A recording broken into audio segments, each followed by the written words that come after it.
mengelola tempat ini dari tahun 2006 di bawah Bapak Mindo Sianipar, dan kami melakukan segala hal yang menyangkut dan awalnya DPP bidang perhutani dan nelayan, dan terutama hal-hal desa. Inilah yang kami godok fokus kami selama ini di tempat ini.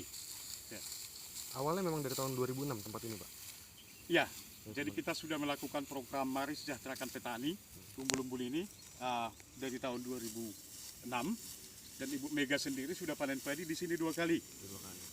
Panen padi MSP, dan hingga kini komunitas ini mungkin sudah ratusan ribu petani yang kita punya, yang saat ini masih bertahan dan setia menanam benih padi MSP ini. MSP ini adalah padi lokal dan banyak variannya, produktivitasnya tinggi, terutama seperti ini tahan kering. Yang penting ada hujan dan penyiraman sedikit, ini sudah mampu memberikan hasil yang baik kepada petani. Itu karena ada cara yang dilakukan atau memang struktur tanahnya sudah baik, Pak? Satu, dalam mengembangkan model di sini, kita namanya konsep pertanian terpadu. Yang disebut dengan pertanian terpadu adalah berbagai jenis pertanian itu harus dikaitkan langsung dengan peternakan, perikanan. Nah, semua hasil-hasil dari sini di samping padinya, biomasnya juga kita proses menjadi silase pakan ternak. Nah, dedaknya bekatul kita pakai untuk ternak juga, kemudian sekamnya kita bakar pirolisis menjadi karbon aktif dan kemudian menjadi pupuk. Nah, semua hasil-hasil waste, limbah terakhir daripada peternakan tadi, kita masukkan lagi ke dalam lahan untuk menjadi pupuk yang sangat baik. Berarti memang terpadunya sudah berjalan sangat baik, Pak, ya? Kalau luas kompleks ini berapa? Ini totalnya 12 hektar, untuk zonasi pertanian sendiri sekitar 7 hektar, peternakan 1 hektar, kemudian bangunan termasuk ruang pelatihan dan fasilitas lainnya sekitar 4 hektar, dan juga hutan, ada hutannya juga, jati dan lain-lain. Kalau hasil dari sekolah lapang ini dikemanakan, Pak? Dan berapa banyak? Katakan padi ada berapa banyak dan ternak? Selama ini padi-padi yang kami hasilkan dari sini kami bagi kepada petani komunitas MSP seluruh Indonesia. Dan hampir yang sisa di sini adalah yang kami makan untuk jadi beras. Selebihnya adalah benih dan disumbangkan lewat partai oleh Pak Mindo ke semua komunitas petani padi MSP kita yang ada.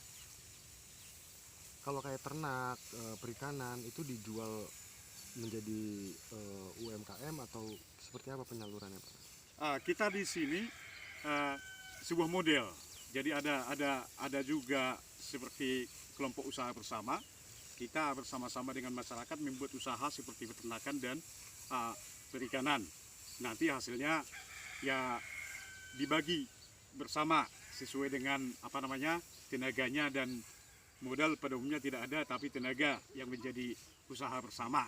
Dan ini betul-betul dilakukan terintegrasi untuk mencari formula sebetulnya kira-kira model apa yang bagus, yang layak kita kembangkan di pedesaan-pedesaan di seluruh Indonesia. Tentu tujuannya adalah untuk mendapatkan added value, nilai tambah daripada ekonomi desa itu. Sejak 2006 sampai sekarang 2020 sudah 14 tahun. Apa perkembangannya seperti apa, Pak, dari komunitas MSP ini? Dulu mungkin produktivitasnya sekian, sekarang mungkin sudah lebih banyak, atau seperti apa bisa Bapak sampaikan? Nah, secara prinsip hasil padi ini stabil, dari awal pun memang sudah tinggi. Tetapi yang menjadi persoalan utama kita sekarang, bagaimana kita membuat klaster-klaster khusus membuat benih, supaya benih padi ini bisa merata kualitasnya untuk dibagikan. Nah, kita melihat kendala-kendala di kita Indonesia pada saat ini pada umumnya, itu kita tidak mampu menyiapkan benih yang bagus secara kuantiti, sehingga hasil-hasilnya kepada petani itu sendiri sangat disparitasnya tinggi sekali. Kadang yang besar, ada yang macam-macam. Jadi kita harapkan benih-benih ini harus kita produksi secara mandiri dan sifatnya massal. Kemudian apakah disubsidi atau diberikan gratis kepada petani, baru kita bisa memastikan hasil pertanian itu menjadi lebih baik.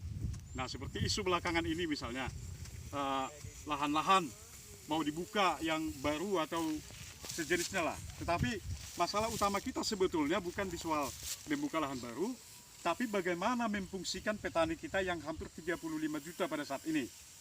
Nah, kalau petani kita ini semua bekerja sekarang tanpa memikirkan yang lain, hanya bekerja saja untuk urusan pangan masa pandemi, maka kita akan selamat.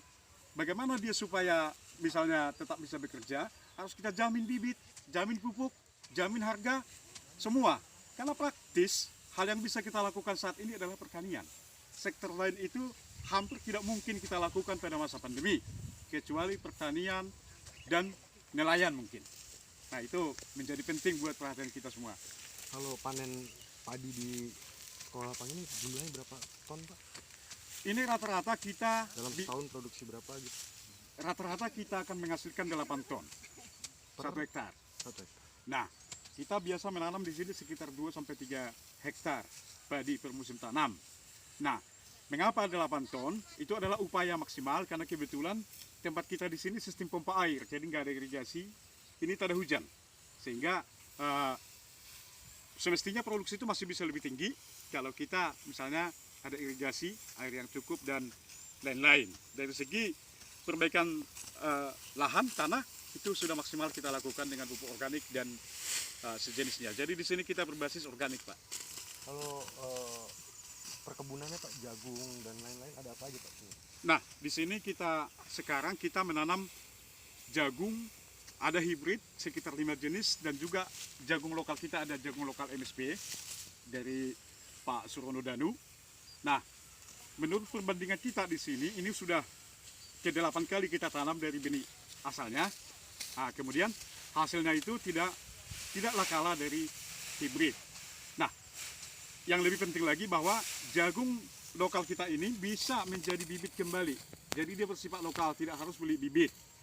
Nah, kita harapkan dengan ketersediaan bibit-bibit lokal seperti ini, maka kita bisa melakukan berbagai macam inovasi. Apakah misalnya kita akan hanya panen biomas saja, nggak apa-apa. Atau misalnya kalau biaya tenaga kerja mahal, kita tabur aja untuk panen biomas, pakan, dan lain-lain. Karena memang kita punya bibit yang kita siapkan sendiri. Seperti itu. Nah, kemudian ada sorghum. Di belakang sana itu ada sorghum. Nah, sorghum ini sebetulnya khas di NTT, namanya beras rote. Jadi di rote itu dulu makan beras itu namanya sorghum. Nah, sorghum ini kenapa mesti kita tanam di sini? Menurut kita, menurut visi kita, ini adalah tanaman masa depan, pangan masa depan. Mengapa? Karena dia mampu di lahan yang sangat kering, tandus, yang tidak perlu banyak pengolahan yang tinggi, biaya produksi rendah, tetapi masih secara gizi dia masih cukup memenuhi syarat sebagai pangan utama. Begitu. Ada berapa banyak sorghum itu, Pak? Sorghum ini sekarang kita tanam ada 1,5 hektar. Nah, untuk sementara sorghum ini bisa kita hasilkan menjadi alkohol 70%, dari batangnya diperas kemudian difermentase, kemudian bijinya itu bisa menjadi berasnya, bisa menjadi makanan ataupun menjadi pakan. Sementara kita menanam ini di sini adalah untuk merawat visi yang tadi. Kita yakin bahwa sorghum ini adalah pangan masa depan. Gitu. Kalau dari ternak dan perikanan hasilnya berapa banyak, Pak? Ada berapa ekor domba, kambing? Ya, di sini kita punya baru kita jual dan sisa sekarang baru sekitar 5 ekor kalau sapi. Tetapi kalau misalnya ayam, kita punya mungkin sekitar 3.500 ekor ayam pedaging petelur, yang petelur kampung dan pedaging kampung. Jadi hampir semua basis kita di sini adalah yang sifatnya ayam kampung. Nah, itu bisa menghasilkan telur tiap hari, misalnya dari 1.000 ekor ayam bisa menghasilkan 800 sampai 900 butir telur ayam kampung per hari. Nah, itu kita jual ke lokal-lokal di sini. Banyak perumahan di daerah-daerah Jonggol, Cilengsi, Cariu. Ikannya apa, Pak, di sini, Pak? Nah, di sini kita berbasis air tawar. Jadi kalau Pak Mindu bilang, mestinya ikan air tawar itu dimasukkan ke Kementerian Pertanian. Jadi dia berpadu dengan sawah-sawah. bisa mina padi, bisa macam-macam. Jadi tak semestinya dia di Kementerian Kelautan, tapi bisa menjadi di pos Kementerian Pertanian.